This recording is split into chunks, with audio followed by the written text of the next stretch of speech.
بلغ العلا بکمالہ کشف الدجا بجمالہ حسنت جمیع خصالہ صلو علیہ وآلہ شاہ مرداں شیر جزداں قوت پروردگار لا فتح الا علی لا سیف الا ذوالفقار شاہ است حسین بادشاہ است حسین دی است حسین دی پناہ است حسین سرداد نداد دست در دست یزید حقا کے بنا لا الہ است حسین.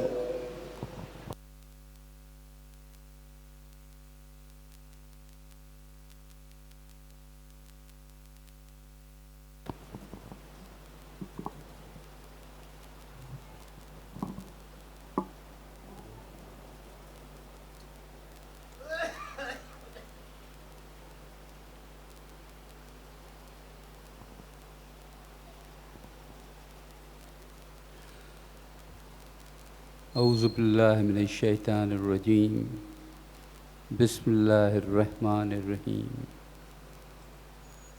الحمد للہ رب العالمین الرحمن الرحیم مالک یوم الدین ایاک نعبد و ایاک نستعین اہدنا الصراط المستقیم صراط الذین انعمت علیہم غیر المغضوب علیہم ولا الضالین.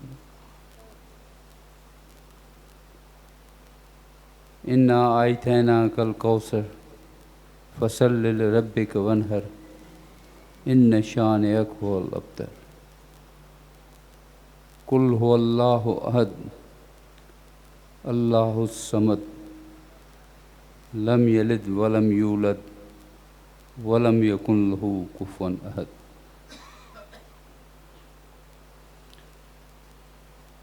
السلام علیکم. بحکم مرشد میں آج پھر آپ کے سامنے حاضر ہوں.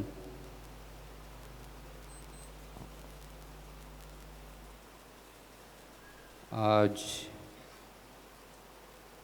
8 محرم کا دن ختم ہوا اور 9 محرم شروع ہوا.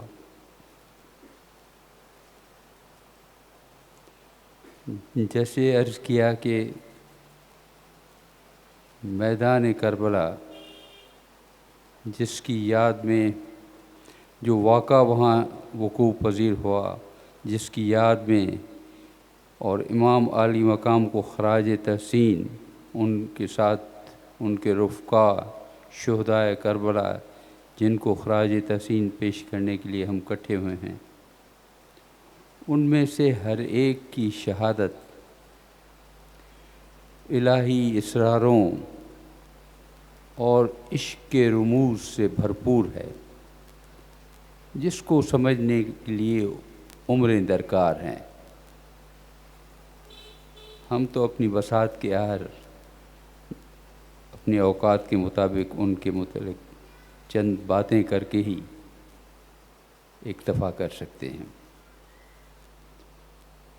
جن 2 شہداء کا آج ذکر آج اس محفل میں ہوا ہے، ان میں ایک تو ہیں امام عالی مقام کے فرزند شہزادہ علی اکبر، اور دوسرے ان کے بھائی حضرت غازی عباس پیکر وفا.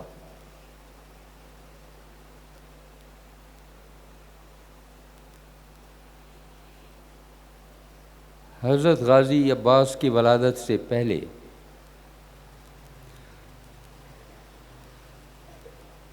حضرت امام علی کرم اللہ وجہ نے ایک دعا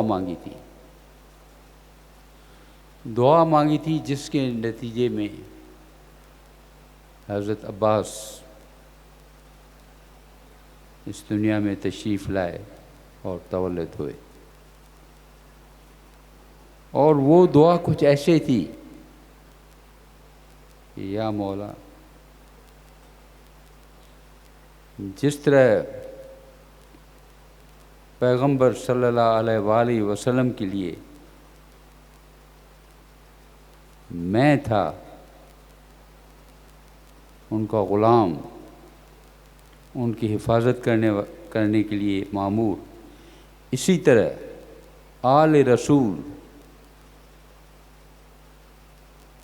امام حسن اور امام حسین کی حفاظت کے لیے بھی ایک ایسا ہی وفا کا پیکر عطا فرما. اس دعا کے نتیجے میں حضرت عباس پیدا ہوئے اور ہم نے دیکھا کہ اس وفا کے پیکر نے اپنا حق ادا کیا. جیسی بھلا دعا کس نے مانگی تھی؟ جنہوں نے دعا مانگی تھی کیسے ہو سکتا تھا کہ ان کی دعا کو قبولیت کا شرف نہ حاصل ہو؟ اور اگر قبولیت کا شرف حاصل ہونا تھا تو ایسی ہی ایک ذات وجود میں آنی تھی.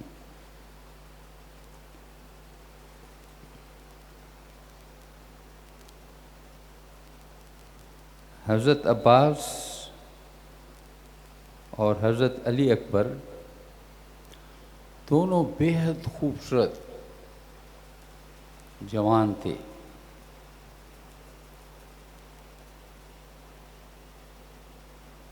حضرت علی اکبر کے لیے تو یہی کہنا کافی ہے کہ وہ شبیہ رسول تھے. اس سے زیادہ کیا ان کے حسن کی تعریف کی جا سکتی. تو کہا جاتا ہے کہ جب مدینہ کی بازار میں نکلتے تھے تو لوگ ان کو دیکھتے ہی دنگ رہ جاتے تھے کہ کیا حسن اور جمال کے پیکر آ رہے ہیں. جو جہاں ہوتا تھا وہیں کھڑا رہ جاتا تھا. آنکھیں ان پر ٹک جاتی تھی کہ ہٹنے کا نام نہ لیتی تھی.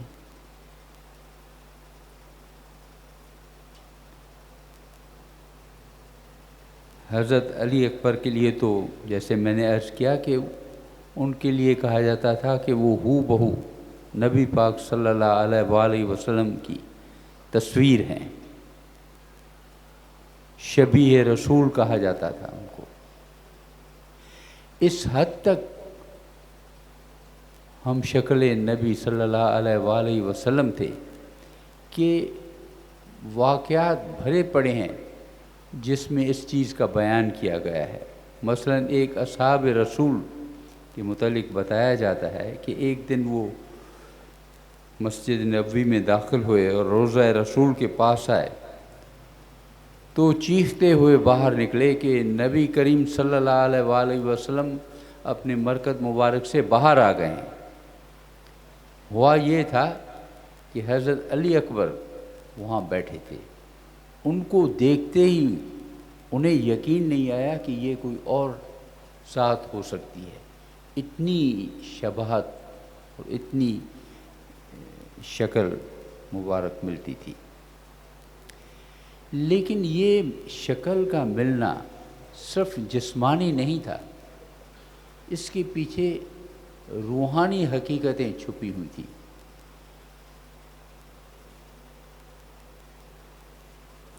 ایک بار کہا جاتا ہے کہ ایک اصحاب رسول کو خواب میں نبی پاک صلی اللہ علیہ وآلہ وسلم کی زیارت ہوئی، جس میں انہوں نے دیکھا کہ نبی پاک نے انہیں چادر اوڑھائی ہے. دوسرے دن اٹھے تو سمجھ گئے کہ مجھے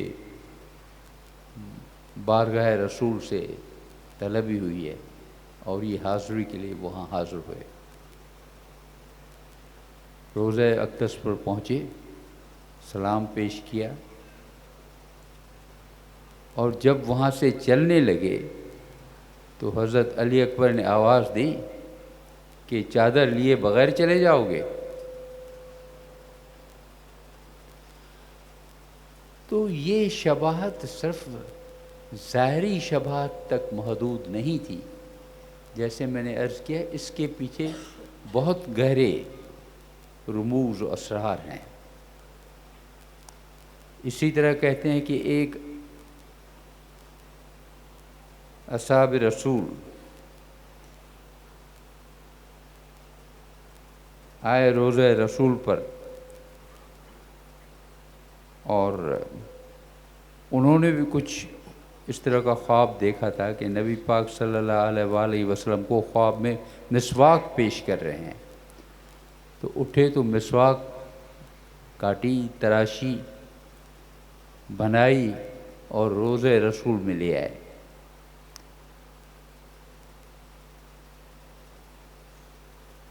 تو وہاں ابھی سوچ ہی رہے تھے کہ یہ کہاں رکھوں، کس جگہ میں رکھ کر جاؤں روضے کے پاس۔ تو حضرت علی اکبر نے آواز دی کہ ہماری مسواک تو ہمیں دو۔ اب یہ ہیں باتیں جو عام طور پر سمجھ میں نہیں آتی، لیکن اس سے پتہ چلتا ہے کہ نبی پاک صلی اللہ علیہ وآلہ وسلم کا اپنی آل سے کیا تعلق تھا، جو انہوں نے کہا کہ ان کو مجھ سے جدا مت جانو۔ اگر ان کو جدا جانا تو آپ نے مجھ سے محبت میں کوئی کمی کی۔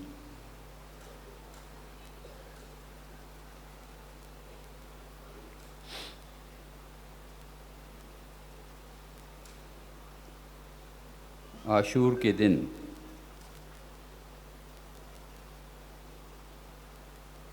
جب صبح ابھی طلوع ہونے سے پہلے فجر کی نماز کا وقت آیا، تو اس وقت ایک عجیب واقعہ ہوا۔ اس سے پہلے کبھی بھی آل رسول میں سے کسی نے اذان نہیں دی تھی۔ اذان کا حکم آل رسول کو کبھی کسی کو نہیں ہوا تھا، اذان دینے کا حکم۔ پہلی بار اس روز فجر کی اذان کے لیے امام علی مقام نے شہزادہ علی اکبر کو حکم دیا کہ آپ اٹھیں اور اذان دیں۔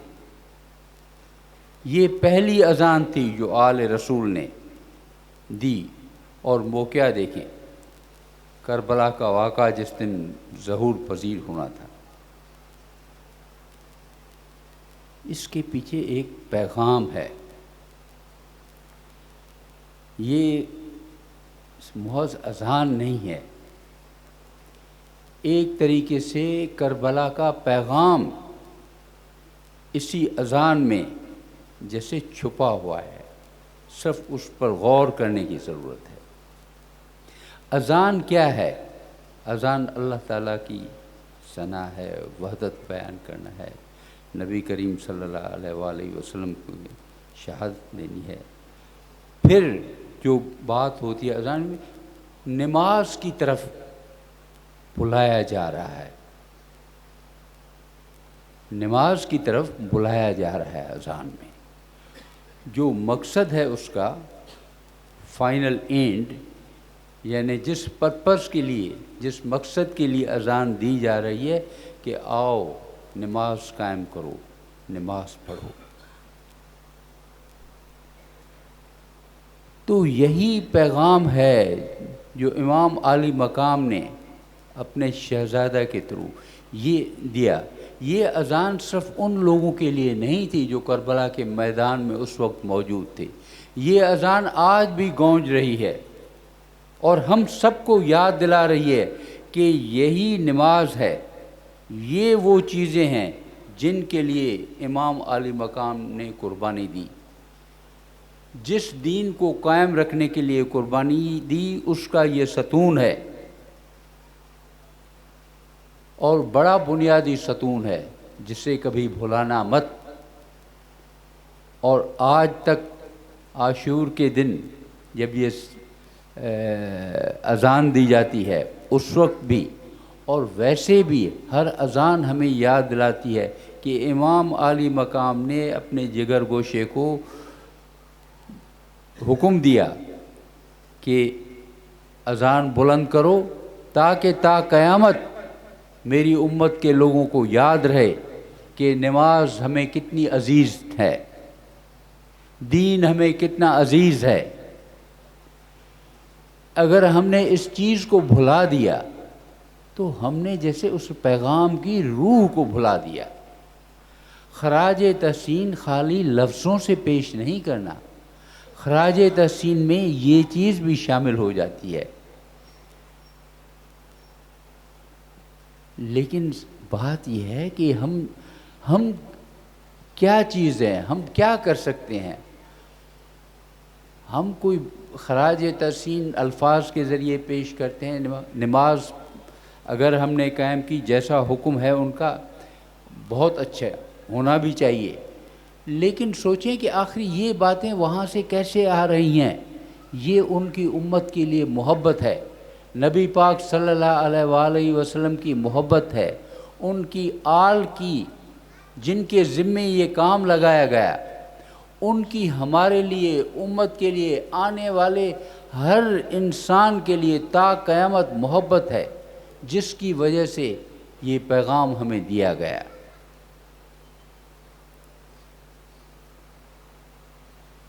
میں نے تو اب تک یہ دیکھا ہے کہ ہم جو محبت کرتے ہیں یا محبت کا دعویٰ کرتے ہیں، اکثر ہم محبت کر نہیں سکتے، ہم میں وہ طاقت ہی نہیں ہے کہ محبت کر سکیں۔ محبت تو انہوں نے ہم سے کی ہے، محبت تو انہوں نے ہم سے کی ہے جس کا اشر اشیر بھی ہم نہیں کر سکتے۔ ہم تو محض سمبولیکلی، یعنی علامتی طور پر اس محبت کے جواب میں کہتے ہیں جی ہم آپ سے محبت کرتے ہیں، اور یہی ہمارا جو جواب ہے، جو ہمارا لبیک کہنا ہے، جس کی طرف میں بار بار کہتا رہا ہوں کہ یہی ہماری کایا پلٹ کرتا ہے، یہی ہم میں تبدیلی لاتا ہے۔ ہمیں اور کچھ کرنے کی ضرورت نہیں ہے، ہمیں صرف لبیک کہنا ہے، وہ چیزیں کرنی ہے جو ان کو عزیز تھی، وہ چیزیں کرنے کی کوشش کرنی ہے جن کے لیے انہوں نے قربانی دی، باقی انہوں نے سنبھالنا ہے، باقی ہمارا کام نہیں ہے۔ تو کربلا کے پیغام میں یہ چیز جو ہے یہ ہم نے کبھی بھی نہیں بھلانی کہ انہوں نے اپنی محبت کی وجہ سے، امت کی محبت کی وجہ سے، نبی پاک نے، ان کی آل نے اپنے پیارے قربان کر دیے، قربانی دی، تاکہ ہم یہ چیز نہ بھولیں کہ دین کیا ہے، دین ہم سے کیا چاہتا ہے۔ دین ہم سے جو چیز چاہتا ہے وہ ہمارے ہی لیے ہے۔ بڑی بات تو یہی ہے کہ ہمیں ہی انعام دیا جا رہا ہے، ہمیں ہی سب کچھ دیا جا رہا ہے، یہ نہیں کہ ہم سے کچھ مانگا جا رہا ہے۔ جو کچھ مانگا بھی جا رہا ہے وہ بھی ہمارے ہی لیے مانگا جا رہا ہے۔ تو جو ہم کہتے ہیں نا کہ بے لوث پیار کی، اس سے بڑی کیا اور چیز نشانی ہو سکتی ہے؟ ان کا پیار ایک بے لوث سمندر کی طرح اتھاہ پیار ہے۔ ہم نے جواب میں ہاں کہنا ہے، اور اس پیار میں سے تھوڑا سا حصہ لے کر اپنی بساط کے مطابق بانٹنا ہے۔ جس کسی سے ہمارا واسطہ پڑتا ہے اس سے بانٹنا ہے۔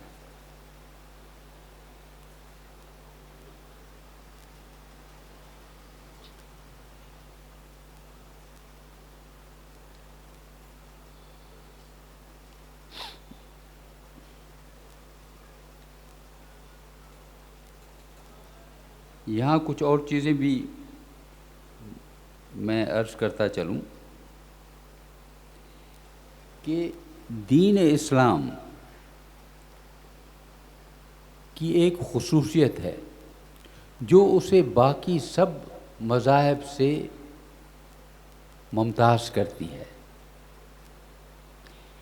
اس میں کوئی شک نہیں کہ سارے سچے مذاہب اور دین اللہ تعالیٰ کی طرف سے بھیجے گئے ہیں، لیکن اگر ہم مطالعہ کریں تاریخ کا تو اسلام وہ واحد دین ہے جس میں ہر دین کی صداقت پر مہر ثبت کی گئی۔ آپ کو کسی اور دین میں یہ بات نہیں ملے گی۔ اسلام واحد دین ہے جس میں کسی اور دین کو برا بھلا نہیں کہا گیا، اور ان کی صداقت کی گواہی قرآن پاک میں دی گئی ہے، بلکہ ہم سے بھی یہ کہا گیا ہے کہ ہم ان کتابوں پر ایمان لائیں۔ عمل ہم نے انہی تعلیمات پر کرنا ہے جو قرآن پاک میں ہیں، لیکن ہمارا ایمان تب تک مکمل نہیں ہے جب تک ہم کتابوں پر ایمان نہیں لاتے۔ یہ ہمارے ایمان کا حصہ ہے، جزء و لازمی ہے۔ یہ چیز آپ کو کسی دین میں نہیں ملے گی۔ اس کی کیا وجہ ہے؟ اس کی وجہ ایک تو بڑی یہ ہے کہ اسلام واحد مذہب ہے جو عالمگیر مذہب ہے، جو آنے والے وقتوں میں تا قیامت رہنے والا مذہب ہے، جس میں یہ صلاحیت ہے کہ سب مذہبوں کو سمیٹ کر اپنے اندر لے، کیونکہ وہ سب مذہبوں کی سچائی کی گواہی بھی دے رہا ہے۔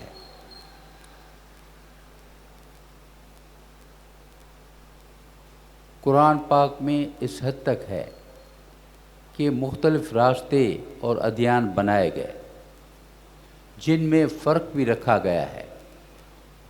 آپ لوگ ان چیزوں میں مت پڑیں کہ ان میں کیا فرق ہے، آپ ایک دوسرے سے رشک کریں، آگے جانے کی سبقت لینے کی کوشش کریں اللہ تعالیٰ کو راضی کرنے کے لیے، کیونکہ عام سی بات ہے کہ اگر ہم بحث مباحثوں میں پڑھیں گے تو جو کوشش ہم نے اللہ تعالیٰ کو اور ان کے حبیب کو راضی کرنے میں کرنی ہے، وہ کوشش تو اسی میں لگ جائے گی۔ تو اللہ تعالیٰ نے حکم دیا کہ آپ نے ان چیزوں میں نہیں الجھنا۔ تفاوت ہیں، فرق ہیں، کچھ چیزیں ایسی بھی دین میں مختلف مذاہب میں آ گئی ہیں جو ان کی اصل صورت میں موجود نہیں تھی، بعد میں شامل ہو گئی ہیں، لیکن قرآن پاک کہتا ہے کہ آپ ان بحثوں میں مت الجھیں، یہ چیزیں روز قیامت واضح کی جائیں گی۔ اب دیکھیے اللہ تعالیٰ ہمیں فرماتے ہیں کہ ہم ان چیزوں میں نہ الجھیں، ہم ان چیزوں کا فیصلہ اللہ تعالیٰ کی ذات پر چھوڑ دیں جو روز قیامت کیا جائے گا۔ لیکن ہم میں سے اکثر اللہ تعالیٰ کے اس حکم کو جو بالکل واضح حکم ہے اس کو چھوڑ کر انہی چیزوں میں الجھ جاتے ہیں اور بحثوں میں الجھ جاتے ہیں کہ یہ ہم آج ہی یہیں فیصلہ کر لیں کہ کیا چیز ہے۔ ہم اس فیصلے کو اللہ تعالیٰ کے لیے چھوڑنا نہیں چاہتے، ہم کہتے ہیں ہم نے آج یہیں فیصلہ کر کے اٹھنا ہے۔ اب فیصلے ہو رہے ہیں 1400 سال، بلکہ اس سے پہلے سے ہو رہے ہیں، ہزاروں سالوں سے ہو رہے ہیں، اور آج تک نہیں ہوئے، نہ ہو سکیں گے۔ ظاہر ہے اللہ تعالیٰ نے یہ حکم ایسے تو نہیں دیا۔ اب یہاں ایک اور سوچنے کی بات ہے، یہ تو ادیان کے بیچ میں بات ہو رہی تھی کہ ان میں تفاوت ہیں، ان فرق چیزوں کو آپ چھوڑ دیں، لیکن دین اسلام میں ہم نے جو یہ فرق بنائے ہوئے ہیں، فرقے بنائے ہوئے ہیں، آپس میں فرق کیا ہوا ہے، کوئی ہم ہاتھ باندھ کر نماز پڑھتے ہیں، کوئی ہاتھ چھوڑ کر پڑھتے ہیں، کوئی رفع یدین کرتے ہیں۔ اب ان چیزوں میں ہم الجھے ہوئے ہیں کہ کون سا طریقہ، اور ہم یہ چاہتے ہیں، صرف ہم یہ نہیں چاہتے، ہم چاہتے ہیں جو طریقہ میں نے صحیح سمجھا ہے ہر ایک کو اسی پر لے آؤں، اور پھر اسی میں الجھے ہوئے ہیں۔ اب دوسرے مذاہب کے لوگ جن کو ہم سمجھانا چاہتے ہیں کہ اسلام ایک عالمگیر مذہب ہے، ان میں سے عام لوگوں کے پاس کتنے لوگوں کے پاس وقت ہوتا ہے کہ قرآن کا، حدیث کا مطالعہ کر سکیں؟ ان کے پاس وقت نہیں ہوتا۔ عام طور پر وہ دیکھتے ہیں کہ جو اسلام کے پیروکار ہیں ان کو دیکھتے ہیں کہ وہ کیسے چل رہے ہیں، اور اسی سے نتیجہ اخذ کرتے ہیں کہ اسلام کیا ہوگا۔ اب جب ہم جیسے مجھ جیسے پیروکاروں کو دیکھتے ہیں تو کہتے ہیں بھئی اچھا اسلام یہ ہے، اس سے تو ہم ایسے ہی بھلے ہیں۔ تو اگر ہم ان کے سامنے ایسا نمونہ پیش کریں گے، ہم آپس میں جھگڑ رہے ہیں، تو ہم اسلام کی وحدت کی طرف انہیں کیسے بلا سکتے ہیں؟ جیسے مرشد کریم فرماتے ہیں کہ اس میں ہر جگہ روحانیت اور دین کی باتیں کرنے کی بھی ضرورت نہیں ہے. دنیا کی طرف بھی جب ہم دیکھیں تو ہمیں اس چیز کا پتہ چلتا ہے کہ کیا کرنا چاہیے کیا نہیں کرنا چاہیے. مثلاً ایک دو مثال کے طور پر اگر باتیں کی جائیں کہ ہم کھاتے ہیں چیزیں، کھانے پینے کی جو اشیاء ہیں ان کے بنیادی طور پر دو مقاصد ہوتے ہیں کہ ایک تو غذائیت پہنچانا جسم کو، توانائی پہنچانا جسم کو. اب جب غذائیت اور توانائی پہنچ رہی ہے تو ہم چاہتے ہیں کہ اس کو بنایا بھی اس طرح سے جائے کہ ہمیں اس میں لذت بھی آئے. اب دنیا میں مختلف ممالک ہیں، مختلف رسمیں ہیں، مختلف لوگ ہیں، مختلف کھانے پینے کی چیزیں ہیں.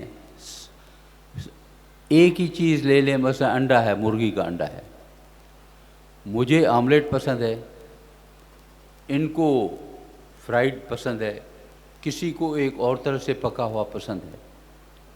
اب چاہے کسی بھی طرح سے کھائیں، غذائیت بھی ملتی ہے، توانائی بھی ملتی ہے، ہر ایک کو اپنے ٹیسٹ کے مطابق لذت بھی ملتی ہے. اب یہاں تو کوئی جھگڑا نہیں، میں کہوں کہ جی اس طرح سے انڈا کھانا جو ہے وہی بس ایک واحد طریقہ ہے، سب اسی طرح چلیں، ایسے تو نہیں ہوتا.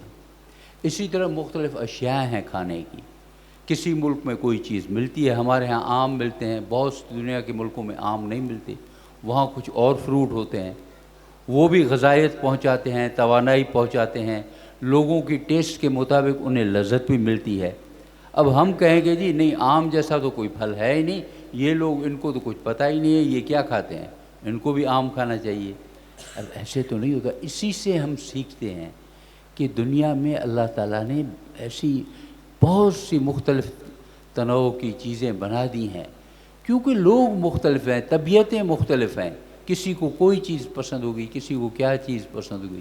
اسی طرح لباس ہے. لباس کا کیا کام ہے؟ لباس کا یہی کام ہے ستر ڈھانکنا. لباس کا یہ کام ہے کہ موسم کی سختیوں سے ہمیں بچانا.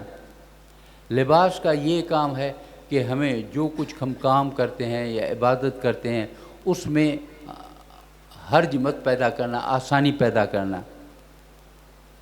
اور ساتھ ساتھ لباس کا خوبصورت اور اچھا گریسفل ہونا تاکہ اچھا لگے، سجے.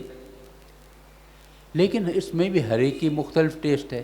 اب اگر میں کہوں جی پینٹ قمیص پہننا جو ہے یہی طریقہ ہونا چاہیے تو ایسے تو نہیں ہو سکتا. ہر ایک آدمی کا اپنا طریقہ ہے، اس میں ہم نہیں اتنا الجھتے. لیکن جب دین اور اپنے عقیدے اور ان چیزوں کی باتیں آتی ہیں تو وہاں ہم ضد پکڑ کر بیٹھ جاتے ہیں کہ نہیں یہی ایک طریقہ ہے. ارے کیوں ایک طریقہ ہے؟ ایک سے زیادہ طریقے بھی ہو سکتے ہیں. کسی کو اگر ہاتھ چھوڑ کر نماز پڑھنے میں لذت آ رہی ہے تو میں کون ہوتا ہوں اس کی لذت کو برباد کرنے والا کہ نہیں جی نبی پاک نے تو ایسے پڑھی نہیں، تم غلط پڑھ رہے ہو. یوں سمجھیں کہ مسلمان یا دنیا کے سارے انسان ایک طرح کے پھول ہیں. اب گلدستہ ہوتا ہے، اس میں تو ہر رنگ کے ہر طرح کے پھول پڑے ہوتے ہیں، خوبصورت لگتا ہے. وہاں ہم نہیں کہتے جی صرف گلاب کے پھول ہونے چاہیے یا صرف گینڈے کے پھول ہونے چاہیے وغیرہ. وہاں مختلف پھول خوبصورتی پیدا کرتے ہیں. یہی طریقہ یہاں ہے. اگر ہم اسی طریقے کو اپنائیں کہ جی ٹھیک ہے ان کا طریقہ ہم سے مختلف ہے لیکن بنیادی اختلاف تو کوئی نہیں، وہ بھی اللہ تعالیٰ کی عبادت کر رہے ہیں، وہ بھی ان ذاتوں کی تعریف کر رہے ہیں، ان کو خراج تحسین پیش کر رہے ہیں. اس کا انداز مختلف ہے، میرا انداز مختلف ہے، تو کیا ہوا؟ یہ تو اسی طرح ہی ہے کہ مختلف طریقے کے پھول ہیں، خوبصورتیاں ہیں، وہ پیش کی جا رہی ہیں. تو یہ اگر چیز ہم سامنے رکھیں تو اس سے نہ صرف ہم میں اتفاق پیدا ہوگا، محبت پیدا ہوگی، بھائی چارہ پیدا ہوگا، بلکہ ہم دوسروں کو بھی ایک نمونہ پیش کر سکیں گے کہ یہ ہے اسلام، یہ ہے اسلام کی روح. پھر کچھ کہنے اور وائز کرنے کی اتنی زیادہ ضرورت نہیں ہے. لوگ دیکھ کر ہی سمجھیں گے اچھا یہ ہے نبی پاک صلی اللہ علیہ وآلہ وسلم کے امتیوں کا دین، بھائی واہ، ہم بھی یہی چاہتے ہیں، لیکن سوال یہ ہے کہ ہم کیا نمونہ پیش کر رہے ہیں، اس پر غور کرنے کی ضرورت ہے۔ کسی نے کہا ہے کہ اگر ایک شہر ہے، جیسے لاہور کا ہی مثال لے لیں یا کراچی کی مثال لے لیں، کہ جہاں پورے شہر میں گندگی پھیلی ہوئی ہے، راستوں پہ، یہاں وہ گورنمنٹ پریشان ہے، میونسپل کے ادارے پریشان ہیں، لوگ پریشان ہیں کہ مکھیاں ہو گئی ہیں، یہ ہو گیا ہے، کیسے صفائی کی جائے، کیا کیا جائے، بڑا کام ہے، کروڑوں کی آبادی ہے، یہاں کس طرح کام کیا جائے۔ تو کسی نے کہا کہ کام کرنا بڑا آسان ہے۔ پوچھا کیسے؟ کہا اگر ہم میں سے ہر ایک اپنی دہلیز کو صاف کر دے اور سامنے کی جگہ صاف کر دے تو ایک ہی رات میں پورا شہر چمک اٹھے گا۔ پر ہمیں فرصت کہاں ہے؟ ہم تو دوسروں کی ایب جوئی میں پورے ہوتے ہیں کہ فلاں یہ کام نہیں کر رہا، ادارہ کام نہیں کر رہا، یہ نہیں کر، یہ تو ایک مثال دی۔ لیکن دین ہو، مذہب ہو، وہاں بھی یہی چیز ہے کہ اپنی دہلیز صاف رکھنا، بس یہیں سے ابتدا ہوتی ہے اور یہیں سے آگے یہ چیزیں جو ہیں وہ بڑھیں گی۔ اور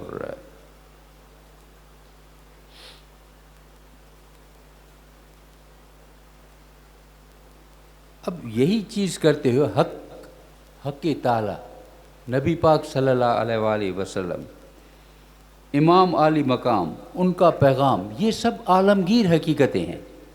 اب ہم نے کیا کیا؟ ہم نے بجائے ان کو عالمگیر بنانے کے، بجائے یہ سب کو پیش کرنے کے، ہم نے کہا نہیں یہ ہماری ان پر اجارہ داری ہے، ایسے ہم نے کرنا ہے۔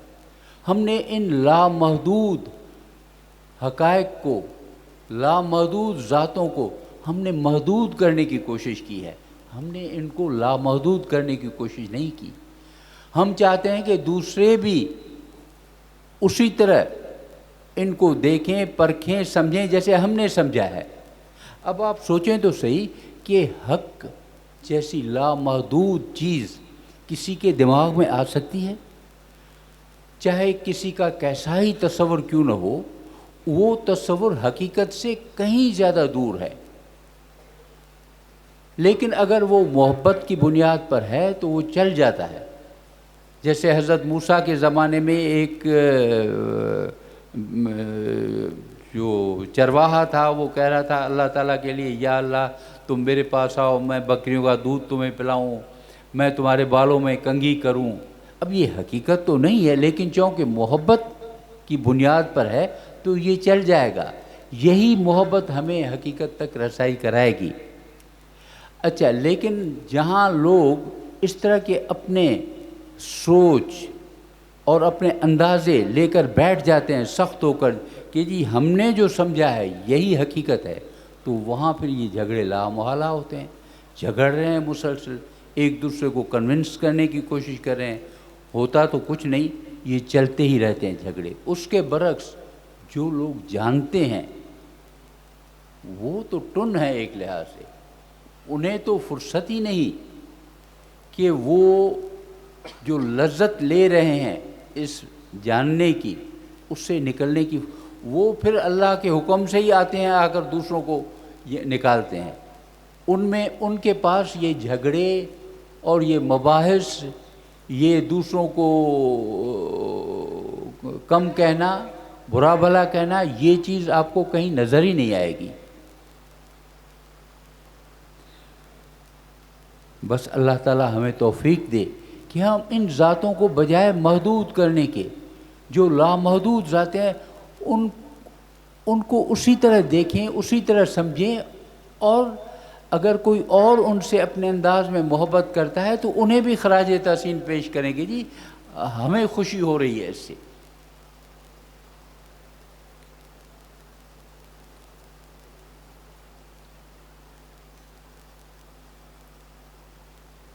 انشاءاللہ کل آخری دن ہے، آخری شام ہوگی اس عشرے کی، اور زندگی رہی تو انشاءاللہ کل اس گفتگو کو جاری رکھیں گے۔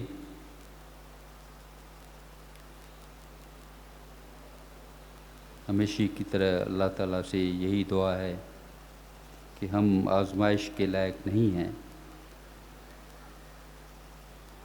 بس ہمیں غم حسین کے علاوہ اور کوئی غم نہ دینا مولا۔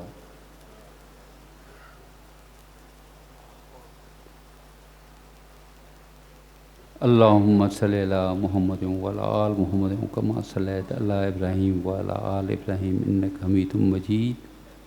اللہم بارک علی محمد وعلی آل محمد کما بارکت علی ابراہیم وعلی آل ابراہیم انک حمید مجید۔ سلمان بھائی سے درخواست ہے کہ بحکم مرشد امام عالی مقام کا آخری استغاثہ پڑھیں۔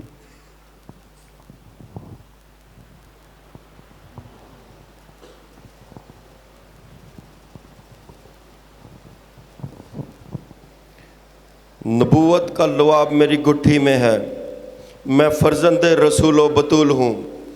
نبوت کا لعاب میری گٹھی میں ہے، میں فرزند رسول و بطول ہوں۔